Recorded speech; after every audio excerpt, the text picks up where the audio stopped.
Today we are going to discuss the topic of working in Moscow as an English teacher. My guest is Nicholas, who passed Tefl certification and came to Moscow just 2 months ago. Nicholas, how did you learn about this career opportunity? So this story actually goes back to the pandemic period when so many of us wanted to travel, of course. I had always had an interest in traveling abroad, and I was looking online at other people's experiences, and I saw that so many people were going to different countries to teach English, who were from English-speaking countries, and they would go to maybe like Latin America, Europe, Middle East, and Asia to teach English, and I thought it would be an amazing opportunity to see the world. What is your background? How you came to this idea to bring the language to other people? Yes, so I do have a background in television and video production. So I've always been very creatively oriented. So I guess part of my passion with teaching English was also to bring creativity and knowledge to students abroad. TEFL, what is it? Yes, so TEFL basically stands for Teaching English as a Foreign Language. But depending where you're from, there can be also other acronyms like TESOL, CELTOL, and other kinds. But basically what the TEFL is a certification to show companies that you have the ability to teach English. So there's a basic certification that you can get.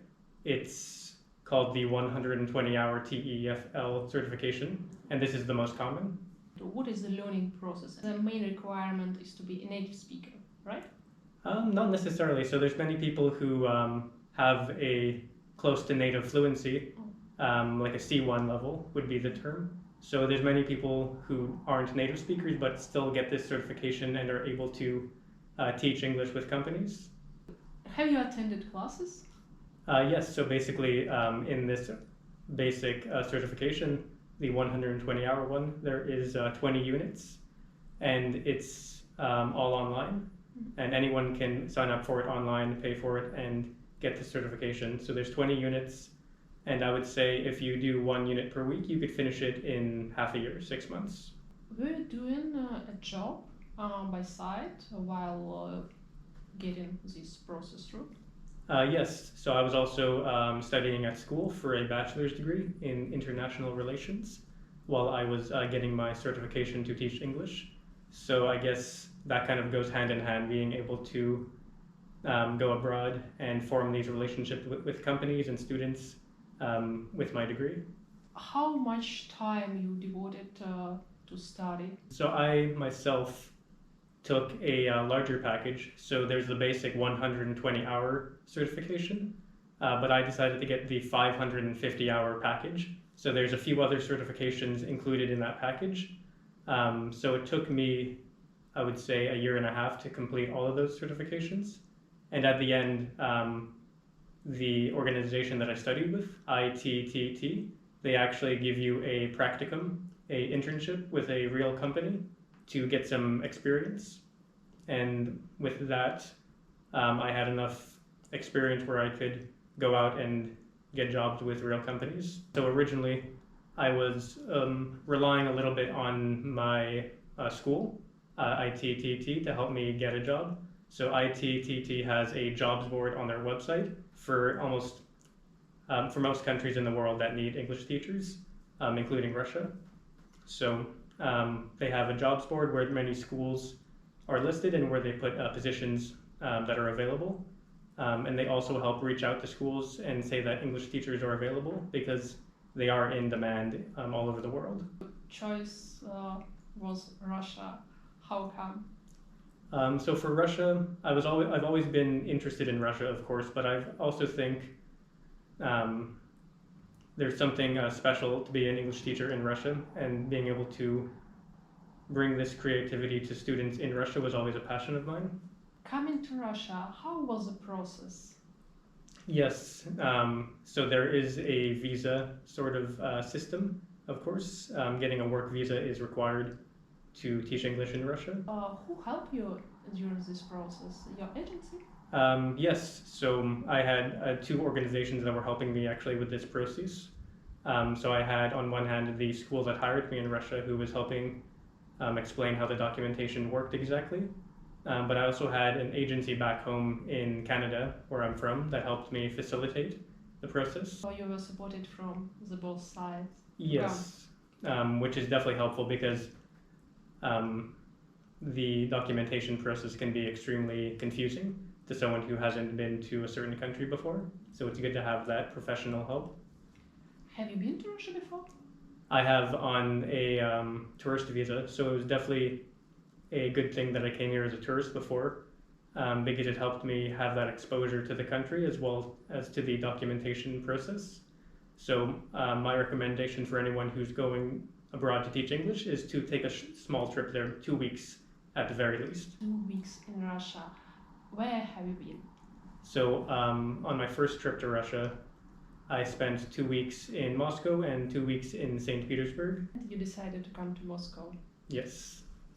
Could you please describe the time span to obtain the certification? You applied for visa. I would say it was a fairly quick process. For my initial visa, it was about a month, I would say, just waiting for it. And the process of applying for my original visa was quite easy. My company would send me what's called an invitation letter. And that's a requirement to get a work visa, is a professional invitation from a company. And on top of that, obviously an original passport.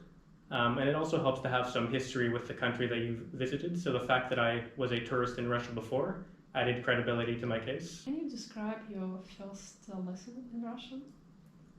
Yes, so my first English lesson in Russia, I was a little bit nervous, but I think it was very successful. So I was very animated and colorful in my delivery, and I wanted to be very prepared as well. So I think it went very well, and the students received me quite well as well. A friend of mine, Mark, hello Mark, just enrolled to a similar course. He's very much interested in your working schedule and working routine. Please describe your working week. How many lessons do you have per day? Yes, so for myself, I would say I have anywhere from 3 to 5 lessons per day. So for myself, I work for a commercial business English school. So basically what that means is the company works with adult learners who are working professionals in Moscow. So they work for various companies. And of course, a regular work day is 9 to 5. So sometimes I could have lessons early in the morning or late in the evening. There's sometimes like big gaps in the day because I could have like 2 or 3 lessons early in the morning and then like nothing for like 5 or 6 hours. And then some lessons in the evening. So I definitely have time to see amazing places in Moscow, catch up on Russian language learning and reading, and also planning excursions to other places in Russia on the weekends. How much time does preparation for a lesson take? So it definitely depends. I would say if it's a larger like speaking club, you would have like a presentation that you want to familiarize yourself with and to plan. So that could take anywhere from an hour to 3 hours, depending on how much effort you want to put in. But for a regular lesson, if you have all your materials already planned out and ready, familiarizing yourself on the metro ride over is efficient, I think. Lessons are measured in what's called academic hours. So 1 academic hour would be 45 minutes. But usually the normal lesson would be like an hour and a half, and that would be considered 2 academic hours. Do you have much commute in Moscow? Yes, so I have a bit of a mixture of online as well as offline lessons. So sometimes I have to commute to different areas. So for instance, I went out to the Skolkovo Research Institute very often on the Elektrichka line. So I would go out there maybe once a week for a lesson. How does it feel? Do you feel tired of commute? Surprisingly, no. The Moscow Metro and Elektrichkas are like very amazing to take, and there's always like a new metro station that just surprises me because they're designed so beautifully. So I actually love commuting. It's one of, I think, the favorite parts of my job. Can you please describe your activities outside of your job? Yes, so I definitely love to go to the Lenin State Library near Red Square and study Russian there. It's an amazing environment and free for anyone to use to sign up for a library card. And you don't even need to be Russian citizen to get a library card at like a Russian state library, which is amazing to me. Anyone can go there. And I think I've been to Red Square like a dozen times. And being there, it's just unbelievable seeing that type of architecture. And Gorky Park is also amazing. But I also spend a lot of time at home catching up on writing and reading and just relaxing. Well, I definitely love exploring and seeing different metro stations, different museums and areas, meeting new people, vlogging, and just showing what life is like here in Moscow to the world, because I think a lot of people don't pay attention to the day-to-day and what amazing things exist in Moscow. What was the most striking difference you noticed in Moscow compared to your home country, Canada? I would say what's most striking is the amount of things that there is to do. Because every day there seems to be like a new celebration or event in almost all corners of Moscow. So that was definitely striking to me, because there's always something new around the corner here. Like for instance, a couple of weeks ago there was a book festival on Red Square, so that was definitely cool to see.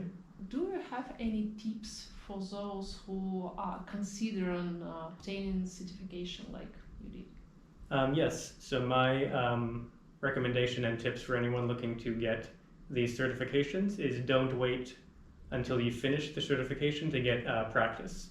So I would say if you're able to get like a friend or two into like a Zoom call or in a group setting like this and just having like a practice lesson, it's extremely beneficial to get that exposure as a teacher.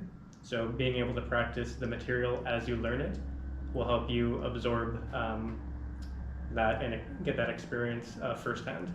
Thank you, Nicholas, for telling us this story. Yes, absolutely. Thank you.